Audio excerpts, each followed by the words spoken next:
Shalom, nama saya Asih Trisnawati. Saya biasa dipanggil Asih. Saya merupakan warga GKJ Ambarukmo wilayah 5. Saya adalah seorang istri dan seorang ibu dari satu orang putra.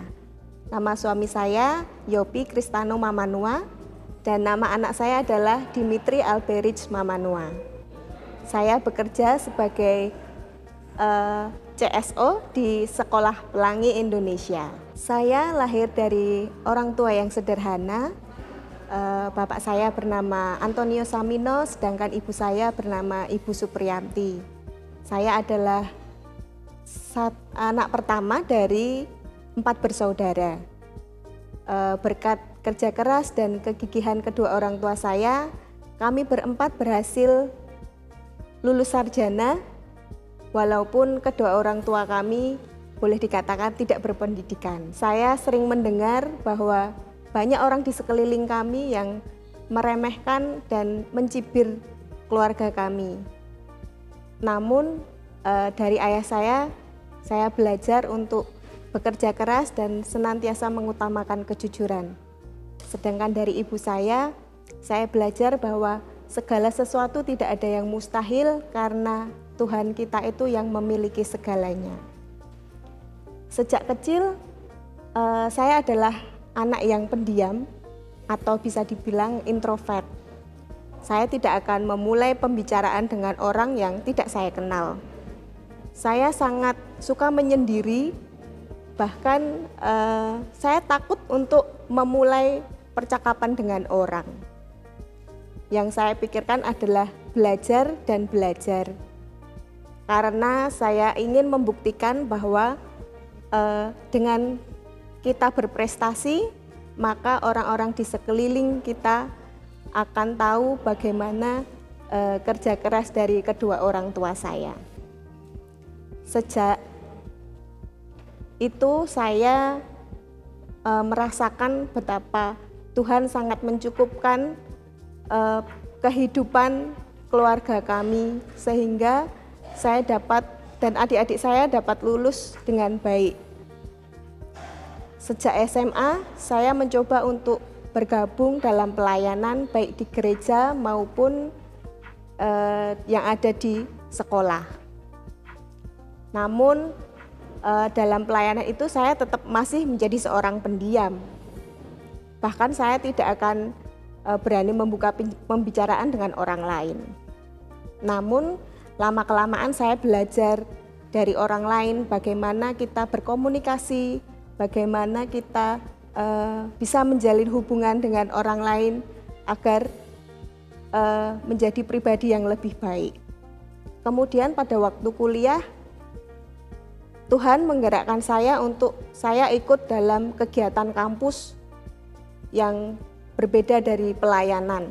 Yakni saya ikut menjadi mahasiswa himpunan jurusan, kemudian saya juga aktif di fakultas. Dari sana saya bertemu dengan banyak orang, saya bisa belajar dari pengalaman hidup orang-orang yang hebat, dan saya dapat belajar bagaimana menjadi orang yang percaya diri. Namun di dunia kerja ternyata sangat berbeda dengan di dunia pelayanan. Pada waktu itu saya baru 3 bulan bekerja, tetapi saya sudah diminta untuk menjadi seorang administration head atau kepala administrasi. Pada waktu itu saya merasa Tuhan, saya tidak mampu, Tuhan, saya tidak sanggup memikul tanggung jawab yang besar. Tapi Tuhan ingatkan saya bahwa kamu bisa, kamu mampu. Waktu itu Roh Kudus mengingatkan pada 1 Timotius 4 ayat 12, yakni janganlah seorang pun menganggap engkau rendah karena engkau muda, jadilah teladan dalam perkataanmu, dalam tingkah lakumu, dalam kesetiaanmu, dalam kasihmu, dan dalam kesucianmu. Setelah diingatkan oleh Roh Kudus, maka saya menjalani menjadi seorang administration head. Dan puji Tuhan, saya bisa dan ternyata saya mampu. Walaupun di 2 perusahaan yang berbeda, yakni selama 2 tahun dan selama 6 tahun, jadi total saya menjadi administration head adalah 8 tahun. Itu merupakan suatu hal yang luar biasa karena Tuhan yang memampukan saya. Setelah menikah dan puji Tuhan, saya dipercaya Tuhan untuk langsung diberikan seorang putra, kemudian saya resign dan saya kembali ke Jogja. Waktu itu saya 6 tahun di Temanggung. Pada akhir tahun 2020 yang lalu, saya juga diminta untuk menjadi seorang majelis. Kembali hati saya ragu dan merasa tidak mampu karena tugas dan tanggung jawab majelis sangat berat. Namun kembali Tuhan ingatkan saya tentang bagaimana penyertaan Tuhan dalam kehidupan saya sehingga saya bersedia untuk menjadi seorang majelis. Dari pengalaman hidup saya adalah ubahlah hambatan yang ada dalam dirimu supaya kamu berproses menjadi pribadi yang lebih baik. Kemudian yang kedua, belajarlah dari orang-orang di sekelilingmu agar itu dapat memotivasi dirimu. Kemudian yang ketiga, jangan pernah berkata, aku tidak mampu dan aku tidak sanggup, tapi serahkanlah kepada Tuhan dan Roh Kudus yang akan memampukanmu.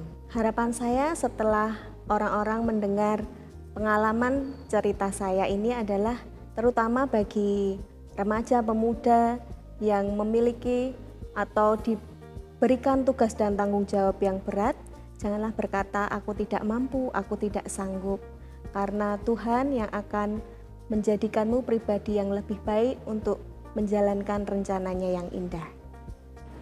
Saya akan membagikan 2 ayat Alkitab untuk Bapak, Ibu, dan Saudara sekalian. Yang pertama diambil dari Yesaya 41 ayatnya yang ke-10, yang demikian, janganlah takut sebab aku menyertai engkau, janganlah bimbang sebab aku ini Allahmu, aku akan meneguhkan bahkan akan menolong engkau. Aku akan memegang engkau dengan tangan kananku yang membawa kemenangan. Dan yang kedua diambil dari 2 Timotius 1 ayatnya yang ke-7, yakni, sebab Allah memberikan kepada kita bukan roh ketakutan, melainkan roh yang membangkitkan kekuatan, kasih, dan ketertiban. Dari pengalaman hidup saya ini, saya ingin Bapak, Ibu, dan Saudara bisa mengambil hal-hal yang baik dan melupakan hal-hal yang tidak baik. Sekian, terima kasih, Tuhan Yesus memberkati.